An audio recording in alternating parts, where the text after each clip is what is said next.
আমি বিশ্বাস এখন ছেড়ে দিয়েছি, কাউকে বিশ্বাস করি না, আবার অবিশ্বাসও করি না। কাজের পরে যে ভালো কাজ করবে তার উপর আমি বিশ্বাস করি, এবং সেটাই হচ্ছে আসল।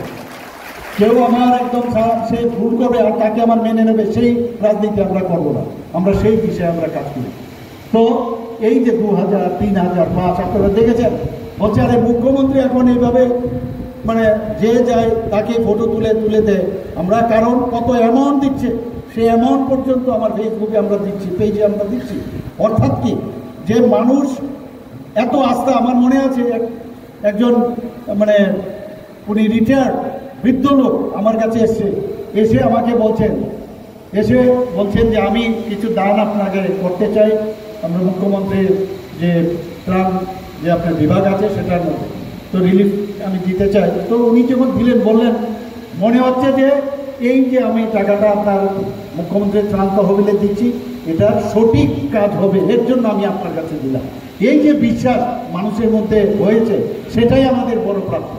তাই আমি বলবো যে যারা এখানে আজকে জনপ্রতিনিধি হয়েছে, ত্রিস্তরীয় আমাদের মানে জিপি থেকে আরম্ভ গ্রাম পঞ্চায়েত সমিতি এবং জেলা পরিষদের সবাই একটা মানে আমি বলবো একটা কনক্রিট হয়ে কম্পোজিট কালচার একটা তৈরি করুন আপনারা।